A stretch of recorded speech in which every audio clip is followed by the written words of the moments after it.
to the Odds Breakers, number one place for shared sharp betting information. All right, welcome back to Podcast 38 of 2018. I am your host, Kiev O'Neil. You can tweet me at The Public Dog, or you can tweet us at The Odds Breakers. Should you be looking for a sports book, please visit mybookie.ag. Use the promo code The Odds Breakers for a 100% first-time sign-up bonus. They also have reload bonuses if you already signed up in the past as well. If you'd like to help us out, we will help you out. Lots of costs involved doing podcasts these days, and we would love to have you become a patron subscriber to the Odds Breakers for only $12.99 a month. You will get our premium picks of the week when the bets are made, meaning before the line moves. So if you'd like to do that, please visit theoddsbreakers.com and click on patron subscriber. If nothing else, you're welcome to sign up for our free picks newsletters. Now, I know we cover many of them in the podcast, but you'll get them all from all of our handicappers, not only myself, but from everybody else.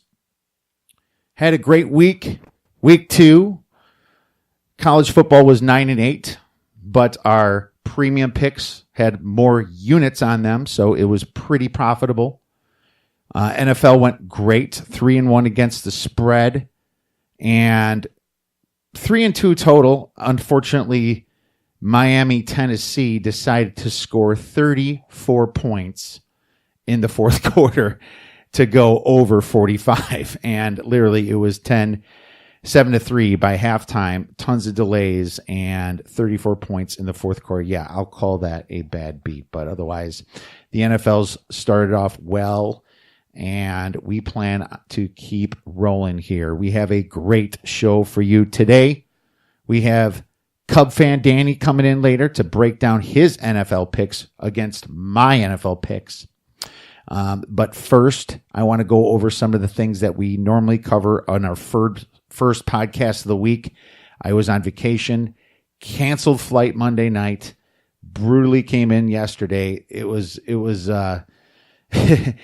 a journey, let's just call it. So I was able to at least handicap some games during a lot of that downtime and prepare for this podcast.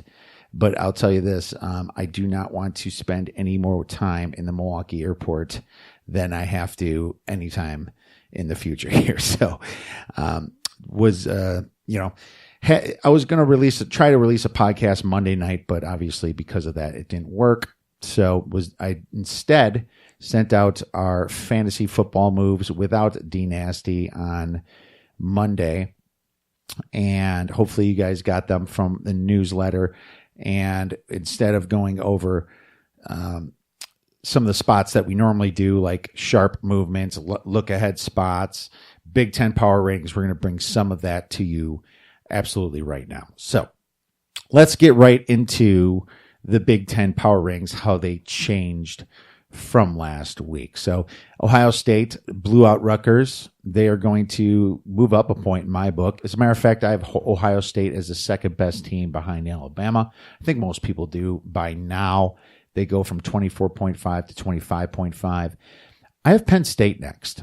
Penn State destroyed the Pittsburgh. At Pittsburgh, and it wasn't even that big of a line. It was 7.5. We were on that one, and Penn State destroyed them, and I have them at 19.5. Sorry, I had them last week at 19.5. I have them at 20 this week, so I gave them a half point there. Pittsburgh kind of blew it, and it was an easy game for Penn State, so I didn't want to move them up too much. I still think they have some issues on defense, and we need to see them play, obviously, another team, at least a Power 5 team, before we get too cute with that. Wisconsin, I kept Wisconsin at 19. Now, they did... I downgraded them a half point. They were 19.5 last week, and they didn't cover the spread against New Mexico. Now, they do get Davis back, which is their fastest receiver, And Loudermilk was back, which was great, but they started out way too slow, allowed a touchdown against an option New Mexico team, still very vanilla on the offense, ended up covering, and Taylor had 250 yards. He did fumble once, which screwed it up in the red zone. If anyone took Wisconsin that week, so Arlene was obviously New Mexico. We tweeted that out. So I feel bad for you. I'm not going to take Wisconsin until they really start playing good football. Right now, they're kind of sporadic, and they look a little bit green. New tight end. They throw the tight end a lot with Peniston and Newville. It's just they're just not ready to cover those 36-point spreads against the smaller ones. They're favorites at BYU, 21 or 22 points. I probably would lean BYU at this point until I learn a little bit more. And Michigan, I upped them from 16.5 to 17 for blowing out the team that they played, Western Michigan. Now, Michigan had to do that. They're going to have to do that all year, so be careful taking the other side. Michigan's going to want to show that they're a national championship caliber team for the next few weeks. Since they have that loss at Notre Dame, it really hurts them. So they're going to give it all they got. Michigan State, I took all the way down from a 16 to a 13.5. Michigan State was playing at pretty much 1 in the morning their times still, 1 or 2 in the morning at Florida or at Arizona State. It was a terrible game for them and terrible situation. Herm Edwards came through. These kids are probably normally sleeping by this time or just at the end of their night. I still think Michigan State is better than Arizona State, but they still should have beat this team. They're up by 10 coming into the fourth, I believe. So they could have covered it, but they ended up blowing this game. Iowa.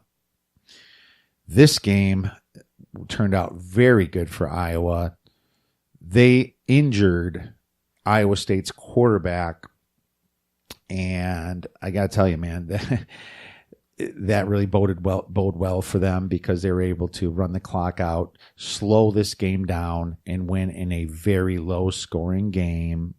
Kyle Kempt was hurt, and he's very questionable for this week. There's a pretty low chance he's going to play against Oklahoma, but be watching that thing because the spread went way up on Oklahoma here. And I think that spread is kind of reflecting the fact that Kyle Kempt would be out.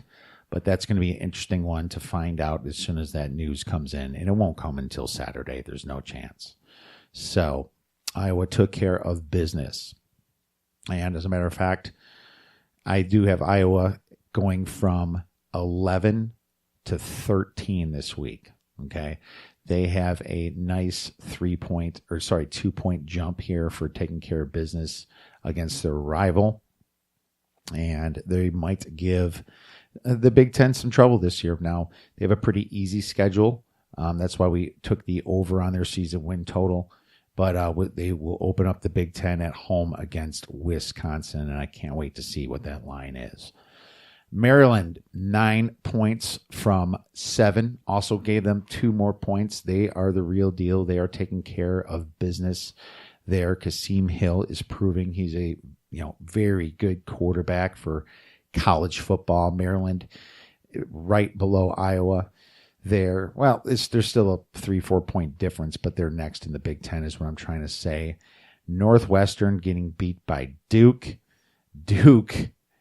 You got to feel terrible for this team. They lost their quarterback, this team, and they lost, I believe, their number 1 cornerback here, and that's brutal. Starting quarterback Daniel Jones is out indefinitely, and cornerback Mark Gilbert out for the rest of the season.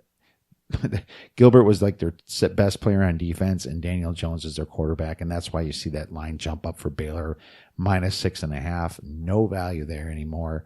Not touching it. But Northwestern blew that game, and you got to wonder if they're going to upset anybody like they did last year. So we'll see what happens with some of those lines. Purdue is next. I downgraded them from a 7 to a 4. And I think I still might be too high on them. ESPN has them at 1.2. you know, and their FPI team rankings has them at around 0. They are just not putting it together. This whole quarterback dilemma between Blow and Sindelar is just not working out well for this team. Their defense is very green. Losing to Eastern Michigan, not a good look for Northwestern. Nebraska, to be honest with you, I upgraded them in the loss. I moved them from 3 to 4. Their quarterback got hurt at the end of the game. They outperformed Colorado, in my opinion. Colorado jumped them 14-0, and they needed every single point there because this was very close by the end of the game. Nebraska was the better team here. So we'll take a look and see how their quarterback is, coming into the next week, because they play Troy, I believe. And that's really going to be key. When it comes to looking at this line, I think right now they're favored by 11.5 or something like that. So, it's 10.5. Adrian Martinez is the quarterback that got hurt, but he's questionable, so he might actually play here. So we'll have to see about that. Moving on, Minnesota. I moved them from a 2.5 to a 4. Taking care of business against a very tough Fresno State team. Fresno State I have as second best in the Mountain West Conference. I was shocked that they beat them. Lots of sharp money came in on Fresno State. Minnesota, PJ Fleck is starting to row that boat. Indiana I have at a 3. And I might be a little too high on them, I think. Indiana did beat Virginia. It was really close to the spread, so I did not change this number. They are still a 3. ESPN has them at a 1.2. Team Rankings has them at about a 0. I think negative 0.4.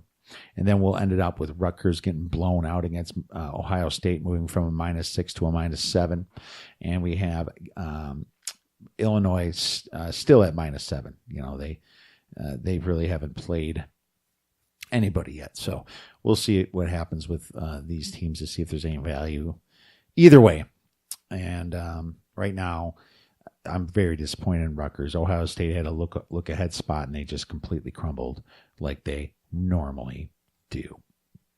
Let's move right into sharp line movement. So we'll start right from the earlier games here. We have Old Dominion at Charlotte. And lots of sharp money on Charlotte. 72% of the bets on Old Dominion, and 82% of the money is on Charlotte. So that's a 54% difference from the amount of public bets to the amount of money on Charlotte. 28% bet on Charlotte, 82% of the money on Charlotte. So there's some sharp money there. We have Memphis taking on sharp money. Line moved from -25.5 to -27.5 against Georgia State. The public's actually on Memphis as well, but Memphis should have beat Navy last week. They had a lot more yards. They just literally could not control the time of possession that game, so they really blew it. Actually, let's look at that time of possession here. You have 42 minutes for Navy and 17 minutes and 13 seconds for Memphis. Yeah, that was pretty brutal for them. So lost 3 fumbles and 1 interception for Memphis. That's why you're seeing all the sharp money hit Memphis on this line due to the overreaction. You got Nebraska quickly moved up from a 7.5 to 11.5 against Troy. I'm waiting on the quarterback. Now, that is starting to, I think there's some bets coming back the other way here, because only 44% of the money is now on Nebraska. So 73% of the bets are on Nebraska, but only 44% of the money. So the line could start moving the other way. That sometimes happens, obviously. So we'll keep our eyes peeled for to see if people are just trying to middle right there.